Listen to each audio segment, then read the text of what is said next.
From being a genre-defining horror flick to just another repetitive franchise with overused tropes, Scream may have been best left as a standalone film. As a movie, it's definitely one of the most influential films in the slasher horror genre. It was the movie that kicked off the self-aware comedic trope that so many horror movies today tend to lean into. But at the heart of it all, it still managed to scare the socks off viewers. Perhaps that had a lot to do with the impressive cast and their acting skills. Whatever it was, no one can deny that Scream is one of the best horror movies of all time, one that never gets old, and is also a perfect standalone film that really didn't need a sequel, let alone a whole franchise. But if that's the general consensus, then how come we're on our sixth one? Well, franchisees are the backbone of horror. Whether they're good or not, they almost always attract viewers and spark conversation. Scream was no exception to that rule. It makes complete sense for the film to have garnered this many sequels from a business as well as an entertainment perspective. Let's get into where it all started. The franchise was born with Scream 2. This one dropped just a year after the first hit. It changed the setting from Woodsboro to Windsor College following Sydney as she tried to return to some kind of normalcy after the Ghostface attacks. Everything from the movie theater opening to the chase scene with Gale in the sound booth to Sydney and Hallie's suspenseful escape from the cop car made this part of the franchise great. And who can forget the insane reveal of Billy's mother being one of the killers? It's called a makeover. You should try it. Look a little tired yourself there, Gale. So you two are in this together? Yeah, well, had to have financing.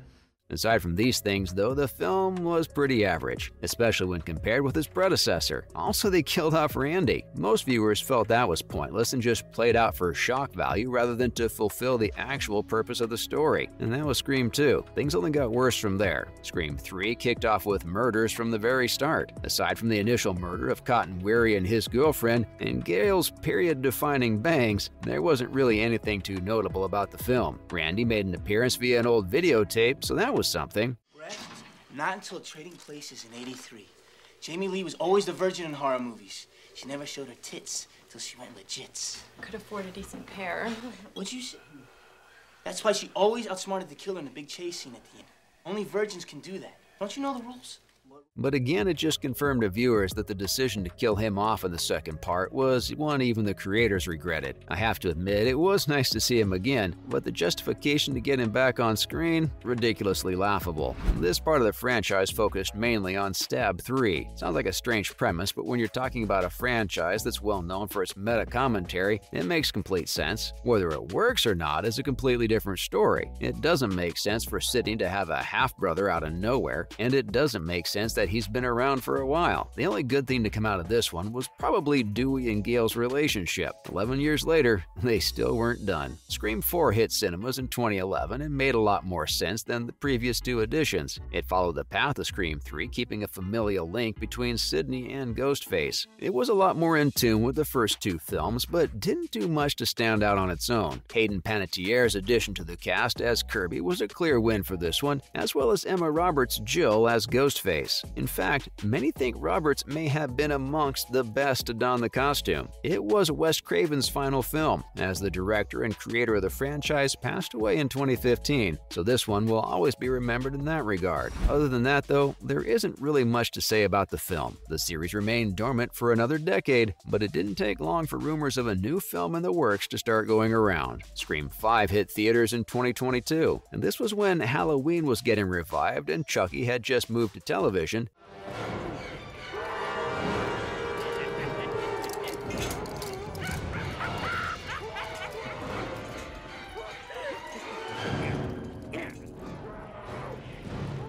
So it seemed only natural to bring Ghostface back into people's lives as well. The film was pretty successful. It raked in around $140 million at the box office and was an instant hit among fans, old and new. But what was meant to be a sequel felt more like a modern retelling of a tale that had already been told. The humor had just been altered to appeal to a newer generation, but the overgist remained the same. It was a fun film, there's no denying that. The gore and scare factor was amped up by quite a bit, but at the same time, it wasted wasted one of its biggest selling points, the legacy characters, the OGs. They made the right move bringing back Gale, Dewey, and Sidney, but the three of them were sidelined to the point where it almost felt like a waste to include them, because let's be honest, the story would have worked just fine without them. Don't get me wrong, I love their addition, especially considering how hyped up their appearances were, but the screen time they were ultimately given was a major letdown. If you thought that was it, then you're very wrong. Scream 6 is about to hit theaters, and it's sooner than you'd expect. We've got the trailer, and I'm expecting it to release on March 10th, 2023. The 60-second trailer shows the 4 survivors from the recent movie on a subway in NYC, only for their journey to be interrupted by Ghostface. Or should I say Ghost Faces? The entire cast is all set to return to the screen alongside some new names to set battle with the masked villain. Even though the 6th part in the franchise is just a few weeks away from its release date, it's worth noting that the 5th part wasn't intended to set up a new trilogy at all. It was Craven's death in 2015 that challenged the notion of further installments being made. Many of the regular cast members expressed concern that without Craven, the series wouldn't feel the same. It hasn't bruised them so much as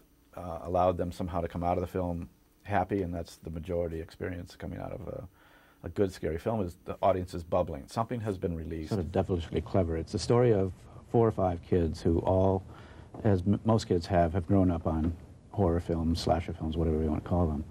And somebody begins a series of murders in their hometown. And rightfully so. But after a lot of speculation and convincing by the directors, the actors playing the surviving characters from the original films decided to return. Scream 2022 was a hit, but again, the idea behind the film was not for it to be a 2-hour trailer for Scream 6, in the words of screenwriter James Vanderbilt. It was simply meant to celebrate Craven's legacy. Basically owned Scream and knew he wanted to make another one. And he sort of said, look, you know, would you guys be interested in doing it? And would you, Jamie, be interested in writing it? And Scream, for me, has always been this amazing sort of touchstone of a film that I saw when I was in college and completely blew me away. Just like the first Scream movie, it wasn't intended to set up more sequels. In that sense, the 5th part represents a return to everything that came before. You gotta admit, that's a pretty intriguing prospect for a new era of the slasher franchise. So if they meant to give the whole thing a clean slate, I'd say they're headed in the right direction. That being said, Scream is the perfect standalone. There are many who will die on that hill, but it was always going to be a franchise purely because of the era it was made in. Think back to I Know What You Did Last Summer, Final Destination, and Child's Play. The major thing that the Scream franchise did differently, though, was that the sequels never strayed from the original idea. Every sequel just regurgitated the same idea with a new killer. That might just be its downfall. Fans are kind of over the whole thing because of how convoluted it's become with its reasoning and motive and lack of character growth. Maybe they've taken the phrase, if it isn't broken, don't fix it, a little too far. That's all I've got on why Scream really didn't need to be a whole franchise.